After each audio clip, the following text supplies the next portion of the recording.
हम खड़े हैं जौनपुर के बीआरपी मैदान में, जहां 25 से 31 अक्टूबर तक राम कथा का आयोजन किया जाना है, जिसे शांतनु जी महाराज के द्वारा कहा जाएगा। इस मैदान पर बड़े पैमाने पर इसका आयोजन किया जा रहा है। श्री राम कथा से पहले 24 अक्टूबर को पूरे जौनपुर शहर से कलश यात्रा निकाली जाएगी। लगभग 1000 महिलाएं रहेंगी जो कलश के साथ शहर के तमाम गलियों से निकलकर इस मैदान में आएंगी। उसके बाद ही 25 अक्टूबर से इसका आयोजन होना है। आयोजन समिति के हमारे साथ पदाधिकारी हैं, जिनसे हम जानते हैं कि आखिर ये कथा का स्वरूप क्या होगा। स्वागत है आपका। धन्यवाद आपको। ये कथा हो रही है 25 से 31 तक, इसका प्रारूप क्या है, कितने लोगों की अनुमानित संख्या है और उद्देश्य क्या हो सकता है इसका? देखिए, सेवा भारती राष्ट्रीय स्वयंसेवक संघ का एक सांस्कृतिक संगठन है। इसमें सेवा भारती जो सेवा का काम करती है, शिक्षा के क्षेत्र में, स्वास्थ्य के क्षेत्र में, स्वावलंबन के क्षेत्र में, संस्कार के क्षेत्र में, और उसी क्रम में यहाँ पर सेवा भारती के तत्वावधान में पूरा विचार परिवार मिलकर के एक राम कथा का आयोजन किया है। राम कथा का आयोजन का उद्देश्य है लोगों को संस्कारित करना, एक अच्छे वातावरण में रहने का अभ्यास करना, लोक संग्रह होकर के कुछ भगवान के चरित्र का, भगवान का जो चरित्र है राम का बहुत बड़ा चरित्र है। कहते हैं ना कि राम का जो राष्ट्र का सूक्ष्म रूप ही राम है और राम का बृहत रूप ही राष्ट्र है। राम राष्ट्र में अंतर नहीं है। ये सनातन से अपने यहाँ परंपरा चली आई है। उन्होंने त्याग का जीवन व्यतीत किया, संघर्ष का जीवन व्यतीत किया और सबको लेकर चलने का जीवन व्यतीत किया, जिसके कारण भारत का स्वरूप दिखता है, पूरे विश्व में दिखता है भारत का स्वरूप। इस राम कथा का आयोजन का हेतु है कि इस जौनपुर में अगल बगल के जो क्षेत्र हैं, पूरा ये नौजवान से लेकर के, युवा से लेकर के वृद्ध तक सब राम कथा में आएँ। राम के पुरुषार्थ का, राम के शिष्टाचार का, राम के भ्रातृत्व प्रेम का, राम के समाज के प्रति क्या उत्तरदायित्व है उसका, जीवन के विभिन्न पहलुओं का वो जो है वो संस्कार सीखें। यहाँ से प्रवचन शांतनु जी महाराज के द्वारा जो प्राप्त करेंगे तो जीवन में उतारें। व्यवस्था किस तरह की, कितनी संख्या? ये बीआरपी इंटरमीडिएट कॉलेज का ग्राउंड है।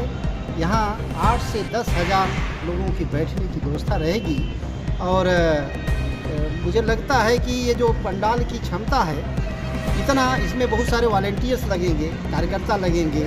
शहर के अगल बगल के जितने खंड हैं, उसिकरारा है, बक्सा है, करंजा है, धर्मापुर है, सरकोनी है, ऐसे जलालपुर, इन खंडों के अधिक से अधिक और पूरे जिले से जो राम कथा के प्रेमी हैं वो आएंगे, कथा सुनेंगे, कथा सुन करके यहाँ से जाएंगे। इस कथा आयोजक अमरावती श्रीनाथ ट्रस्ट के ट्रस्टी ज्ञान प्रकाश जी हमारे साथ हैं। हम उनसे जानेंगे कि आखिर उन्हें ये प्रेरणा कहाँ से मिली। इसके पहले उन्होंने श्री राम मंदिर निर्माण में भी जनपद से सबसे बड़े दानदाता के रूप में उनके श्री चरणों में अपना समर्पण किया था। सर, स्वागत है बहुत बहुत आपका।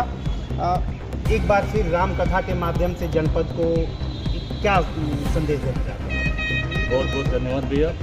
और बस यही संदेश दूंगा और हाथ जोड़ से आग्रह करूंगा उनसे, हमारे जनपद वासियों से, कि एक श्री राम कथा का एक भव्य आयोजन यहाँ पे हो रहा है। सभी जनपद वासियों से मेरा करबद्ध निवेदन है, आग्रह है, यहाँ पे भारी संख्या में आवें, अपने दोस्तों के साथ, अपने परिवार के साथ, अपने मित्रों के साथ, अपने रिलेटिव्स के साथ यहाँ पे आवें और इस कथा का श्रवण करके अपने जीवन को सफल बनाएं। मोदी जी जब से दोबारा प्रधानमंत्री बने हैं, उनका लगातार ये मिशन रहा है कि देश की संस्कृति को आगे बढ़ाना है। तो क्या उसका एक हिस्सा हो सकता है ये श्री राम कथा का आयोजन?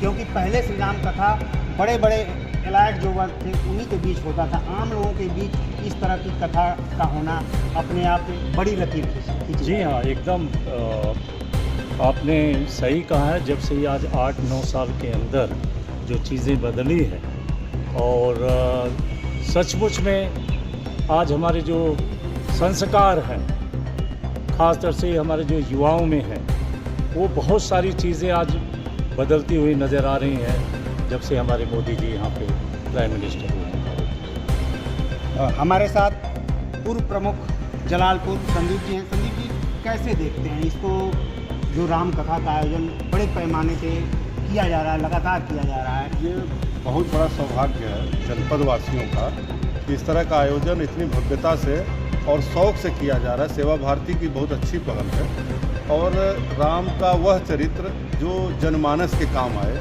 उसी को रामचरित्र कहते हैं। तो राम का चरित्र सबके बीच में पहुँचे, इसका उद्देश्य है और उसी उद्देश्य के को लेकर यह कथा कराई जा रही है। और हम सभी लोग ये चाहते हैं कि यह कथा सभी आम जनमानस के बीच में पहुँचे। यही हम लोगों का प्रयास है, सब लोग अधिक से अधिक संख्या में इस कथा में आवें, यही उद्देश्य है। श्री राम कथा का जो ये आयोजन यहाँ किया जा रहा है, इसकी भव्यता का प्रमाण आप इस मंडप को देख करके लगा सकते हैं। करीब हजारों की संख्या में बैठने की व्यवस्था है। तमाम श्रद्धालुओं के लिए यहाँ पे पार्किंग के से लेकर के तमाम मूलभूत ज़रूरतों को यहाँ पर संयोजित लगातार किया जा रहा है। 25 से 31 अक्टूबर तक चलने वाली यह कथा जौनपुर के लिए एक नई लकीर खींचने जा रही है। प्रखर पूर्वांचल के लिए राजीव पांडे के साथ अरुण सिंह, जौनपुर।